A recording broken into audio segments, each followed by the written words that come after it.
D ಗ್ಯಾಂಗ್ನ ಮೂವರು ಆರೋಪಿಗಳಿಗೆ bale ಮಂಜೂರಾಗಿರುವಂತಹ ವಿಚಾರ ಈಗ ಲಭ್ಯ ಆಗ್ತಾ ಇದೆ. ರೇಣುಕಾ ಸ್ವಾಮಿ ಕೊಲೆ ಆರೋಪಿಗಳಾದ ಕೇಶವ ಮೂರ್ತಿ, ಕಾರ್ತಿಕ್ ಹಾಗೂ ನಿಖಿಲ್ ನಾಯಕ್ಗೆ ಜಾಮೀನು ಮಂಜೂರಾಗಿರೋದು. 17 ಆರೋಪಿಗಳಲ್ಲಿ 3 ಜಾಮೀನು ಮಂಜೂರಾಗಿದೆ. ಒಂದೇ ದಿನ 3 ಜಾಮೀನು ಮಂಜೂರಾಗಿರೋದು. ರೇಣುಕಸ್ವಾಮಿ ಮೃತದೇಹ ಸಾಗಿಸೋದಕ್ಕೆ ಇವರು ಭಾಗಿಯಾಗಿದ್ರು. ಇವರಿಗೆ ಈಗ ಬೇಲ್ ಸಿಕ್ಕಿರೋದು. A15 ಕಾರ್ತಿಕ್, A17 ನಿಖಿಲ್ ಹಾಗೇನೆ A16 ಕೇಶವ ಮೂರ್ತಿಗೆ ಈಗ ಜಾಮೀನು ಮಂಜೂರಾಗಿದೆ. ಈ 3 ಜಾಮೀನು ನೀಡಿ ನ್ಯಾಯಾಲಯ ಆದೇಶಿಸಿದೆ. ರೇಣುಕಸ್ವಾಮಿ ಕೊಲೆ ಪ್ರಕರಣದಲ್ಲಿ ಭಾಗಿಯಾಗಿದ್ದ ಒಟ್ಟು 17 ಆರೋಪಿಗಳಲ್ಲಿ 3 ಈಗ ಜಾಮೀನು ಮಂಜೂರಾಗಿರೋದು.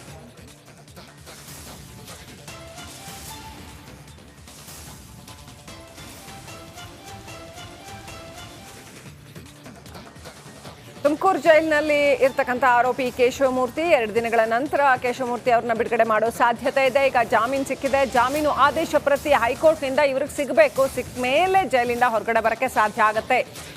24ನೇ ACMM ಕೋರ್ಟ್ನಲ್ಲಿ ಜಾಮೀನು ಕೊಟ್ಟಿದ್ದಾರೆ. ಷರತ್ತುಗಳು ಹಾಕಿದ್ದಾರೆ, ಕಂಡೀಷನ್ಸ್ ಇದೆ, ಅದನ್ನು ಪೂರೈಸಬೇಕು. ಅನಂತರ ಆದೇಶ ಪ್ರತಿ ತುಮಕೂರು ಜೈಲಿಗೆ ತಲುಪುತ್ತೆ. ತಲುಪಿದ ಬಳಿಕ ಕೇಶವಮೂರ್ತಿ ಅವರನ್ನ ರಿಲೀಸ್ ಮಾಡಬಹುದಾಗತ್ತೆ.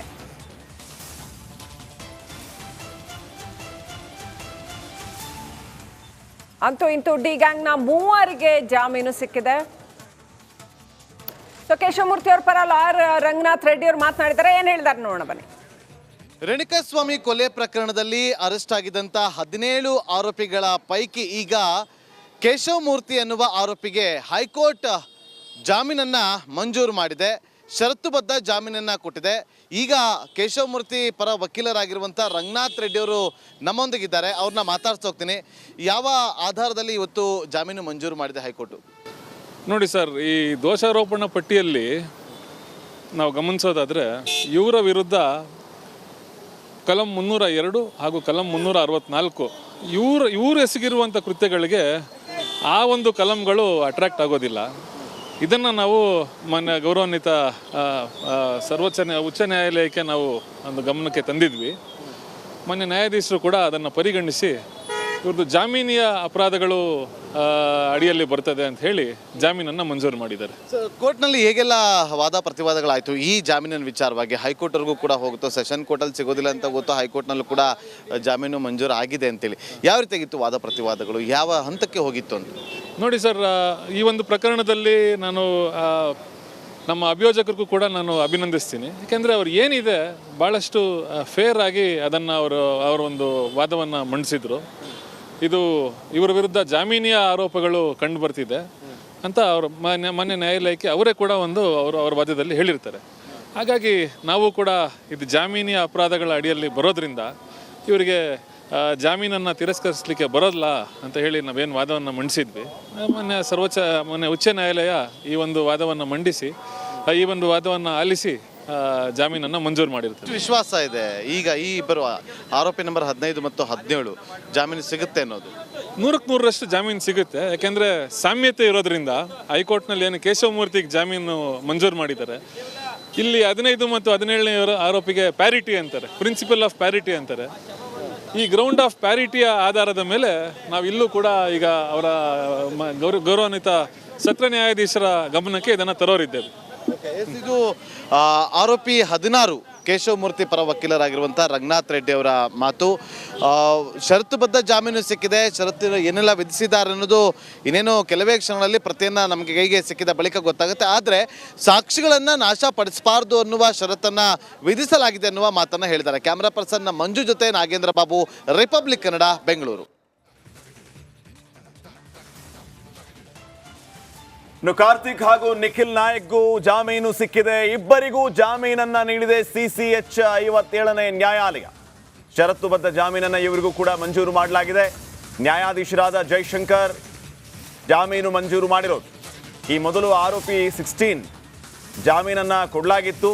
ಈಗ A15 ಹಾಗೂ 17 ಇವರಿಗೂ ಕೂಡ ಜಾಮೀನು ಮಂಜೂರಾಗಿದೆ. ಅಲ್ಲಿಗೆ ಒಟ್ಟು 3 ಜಾಮೀನು ಮಂಜೂರಾಗಿದೆ ಈ ರೇಣುಕಸ್ವಾಮಿ ಹತ್ಯೆ ಪ್ರಕರಣದಲ್ಲಿ. A1 ಪವಿತ್ರ ಗೌಡ, A2 ಆರೋಪಿ ನಟ ದರ್ಶನ್ ಸೇರಿದಂತೆ 17 ಜನ ರೇಣುಕಸ್ವಾಮಿ ಹತ್ಯೆ ಪ್ರಕರಣದಲ್ಲಿ ಈಗಾಗಲೇ ಅಂಧರಾಗಿದ್ದಾರೆ. ಆ ಪೈಕಿ 3 ಈಗ ಜಾಮೀನು ಮಂಜೂರಾಗಿದೆ. ಈ ಬಗ್ಗೆ ಇನ್ನಷ್ಟು ಮಾಹಿತಿಯನ್ನ ನೀಡ್ತಾರೆ ನನ್ನ ಕೊಲೀಗ ನಾಗೇಂದ್ರ ಬಾಬು. ಈಗ ಸಿಟಿ ಸಿವಿಲ್ ಕೋರ್ಟ್ನಿಂದ ನೇರ ಸಂಪರ್ಕದಲ್ಲಿ ಜಾಯ್ನ್ ಆಗ್ತಾ ಇದ್ದಾರೆ. ನಾಗೇಂದ್ರ ಬಾಬು, ಗಮನಿಸ್ತಾ ಇದ್ದೀವಿ ಈಗ 17 ಜನರ ಪೈಕಿ 3 ಜಾಮೀನು ಮಂಜೂರಾಗಿರೋದು.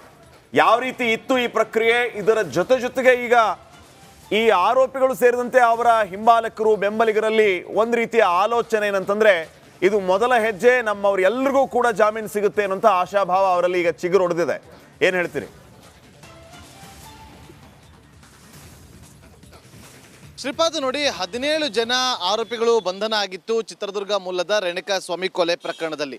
ಈಗ 17 ಜನರ ಆರೋಪಿಗಳ ಪೈಕಿ A15, A16 ಹಾಗೆ A17 3 ಜನ ಆರೋಪಿಗಳಿಗೆ ಇವತ್ತು ಸಿಟಿ ಸಿವಿಲ್ ಕೋರ್ಟ್ ಹಾಗೆ ಹೈಕೋರ್ಟ್ ಜಾಮೀನನ್ನ ಮಂಜೂರು ಮಾಡಿದೆ. ನೋಡಿ, A15 ಮತ್ತು A17 ಆರೋಪಿಗಳಿಗೆ CCH ನ್ಯಾಯಾಧೀಶರು ಇವತ್ತು ಜಾಮೀನನ್ನ ಮಂಜೂರು ಮಾಡಿದ್ರೆ, A17 ಆರೋಪಿ ಆಗಿರುವಂತ ಕೇಶವಮೂರ್ತಿ ಅಂದರೆ ಅವರಿಗೆ ಹೈಕೋರ್ಟ್ ಒಂದು ಜಾಮೀನನ್ನ ಮಂಜೂರು ಮಾಡಿದೆ.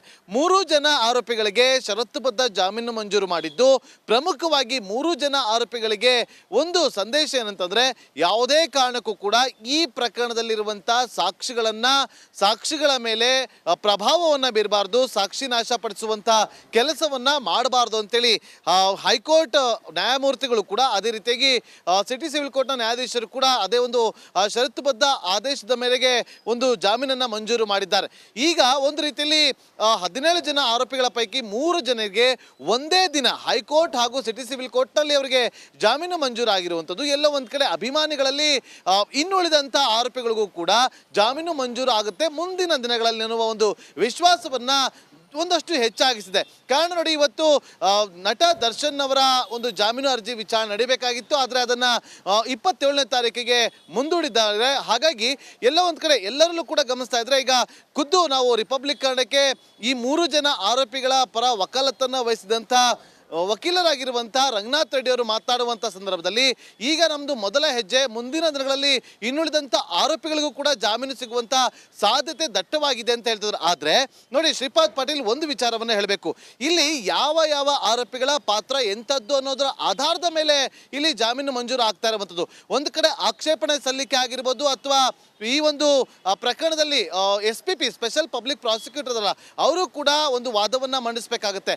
ಅದೆಲ್ಲವನ್ನ ಗಮನಿಸಿ ಅವರ ಪಾತ್ರ ಎಂಥದ್ದು ಅನ್ನೋದನ್ನ ಗಮನಿಸಿ ಆ ಬಳಿಕ ಜಾಮೀನು ಸಿಗುತ್ತಾ ಇಲ್ವಾ ಅನ್ನೋದ್ರ ಬಗ್ಗೆ ಚರ್ಚೆ ಆಗುತ್ತೆ ವಿನಃ ಎಲ್ಲರೂ ಕೂಡ ಮುಂದಿನ ದಿನಗಳಲ್ಲಿ ಜಾಮೀನು ಮಂಜೂರಾಗುತ್ತೆ ಅನ್ನೋದು ಕೂಡ ಅನುಮಾನ. ಯಾಕೆಂತಂದ್ರೆ ಈ 3 ಕೂಡ ನೋಡಿ, ಪ್ರಮುಖವಾಗಿ ಕೇಶವಮೂರ್ತಿ, ನಟ ದರ್ಶನ್ ಆಪ್ತ ಇರ್ಬೋದು, ಆದ್ರೆ ಈ ಒಂದು ಪ್ರಕರಣದಲ್ಲಿ ದರ್ಶನ್ ಅವರನ್ನ ಒಂದು ಸೇಫ್ ಮಾಡುವ ವಿಚಾರವಾಗಿ ಖುದ್ದು ಇವರೇ ಹೋಗಿ ಅಲ್ಲಿ ತಾನೇ ಮಾಡಿರೋದಾಗಿ ತಪ್ಪನ್ನು ಒಪ್ಪಿಕೊಳ್ಳೋದಕ್ಕೆ ಮುಂದಾಗಿದ್ರು. 5 ಲಕ್ಷದ ಹಣದ ವಿಚಾರವಾಗಿ ಅವರು ಹೋಗಿ ಅಲ್ಲಿ ತಪ್ಪನ್ನು ಒಪ್ಪಿಕೊಳ್ಳುವಂತ ಕೆಲಸವನ್ನ ಮಾಡಿದ್ರು. ಹಾಗಾಗಿ ಅವರ ಮೇಲಿದ್ದಂತಹ ಒಂದು ದೋಷಾರೋಪ ಪಟ್ಟಿಯಲ್ಲಿದ್ದಂತಹ ಚಾರ್ಜ್ಗಳೇನಾಗಿದ್ರು, ಅವರ ಮೇಲಿದ್ದಂಥ ಆರೋಪಗಳೇನಿತ್ತು, ಅವರ ಸ್ವಇಚ್ಛಾ ಹೇಳಿಕೆಗಳನ್ನ ಆಧಾರದಲ್ಲಿ ಇವತ್ತು ಜಾಮೀನು ಮಂಜೂರಾಗಿದೆ ಅಂದ್ರೂ ಕೂಡ ತಪ್ಪಾಗೋದಿಲ್ಲ. ಹಾಗಾಗಿ ಇನ್ನುಳಿದಂತ ಆರೋಪಿಗಳಿಗೆ ಮುಂದಿನ ದಿನಗಳಲ್ಲಿ ಇದೇ ರೀತಿಯಾಗಿ ಜಾಮೀನು ಮಂಜೂರು ಆಗುತ್ತಾ ಇಲ್ವಾ ಅನ್ನೋದನ್ನ ನಾಗೇಂದ್ರ ಬಾಬು, ಮತ್ತೆ ನಿಮ್ಮನ್ನ ಸಂಪರ್ಕ ಮಾಡ್ತೀವಿ. ತಾವು ದೃಶ್ಯಗಳಲ್ಲಿ ಗಮನಿಸ್ತಾ ಇದ್ದೀರಿ, ವಿಜಯಲಕ್ಷ್ಮಿ ಅವರು ದರ್ಶನ್ ಅವರನ್ನ ಭೇಟಿ ಆಗೋದಕ್ಕೆ ಬಳ್ಳಾರಿ ಜೈಲಿಗೆ ಬಂದಾಗ ದರ್ಶನ್ ಈಗ ಸೆಲ್ಲಿಂದ ಸಂದರ್ಶಕರ ಕೊಠಡಿ ಭೇಟಿಯಾಗುವ ಕೊಠಡಿಗೆ ಬರ್ತಾ ಇರುವಂತಹ ದೃಶ್ಯಗಳನ್ನು ತಾವು ಗಮನಿಸ್ತಾ ಇದ್ದೀರಿ. ಕೈಯಲ್ಲಿ ಒಂದು ಬ್ಯಾಗ್ ಇದೆ, ಅಕ್ಕಪಕ್ಕದಲ್ಲಿ ಪೊಲೀಸ್ ಅಧಿಕಾರಿಗಳಿದ್ದಾರೆ. ವಿಜಯಲಕ್ಷ್ಮಿ ಅವರ ಭೇಟಿಗೆ ದರ್ಶನ್ ಬರುತ್ತಿರುವ ದೃಶ್ಯಗಳು. ಇವತ್ತು ದರ್ಶನ್ಗೆ ಬೇಲ್ ಸಿಗುತ್ತಾ ಇಲ್ವಾ ಅನ್ನೋದ್ರ ಬಗ್ಗೆ ಭಾರಿ ಚರ್ಚೆಗಳಾಗಿದ್ದು, ಇವತ್ತು ಅವರ ಬೇಲ್ ಭವಿಷ್ಯ ನಿರ್ಧಾರ ಆಗ್ತಾ ಇತ್ತು. ಆದರೆ ಸದ್ಯಕ್ಕೆ ಇವತ್ತು ಕೂಡ ಜಾಮೀನು ಸಿಕ್ಕಿಲ್ಲ ದರ್ಶನ್ಗೆ. ಜಾಮೀನು ಅರ್ಜಿ ವಿಚಾರಣೆಯನ್ನ ಮುಂದೂಡಲಾಗಿದೆ. ದರ್ಶನ್ ಬರ್ತಾ ಇರುವಂತಹ ದೃಶ್ಯಗಳನ್ನು ತಾವು ಗಮನಿಸ್ತಾ ಇದ್ದೀರಿ. ತಮ್ಮ ಪತ್ನಿ ವಿಜಯಲಕ್ಷ್ಮಿ ಅವರ ಭೇಟಿಗೆ ಬರುತ್ತಿರುವ ದೃಶ್ಯಗಳಿದೆ. ಸುತ್ತಲೂ ಪೊಲೀಸ್ ಅಧಿಕಾರಿಗಳು, ಮಧ್ಯದಲ್ಲಿ ಆರೋಪಿ ನಟ ದರ್ಶನ್.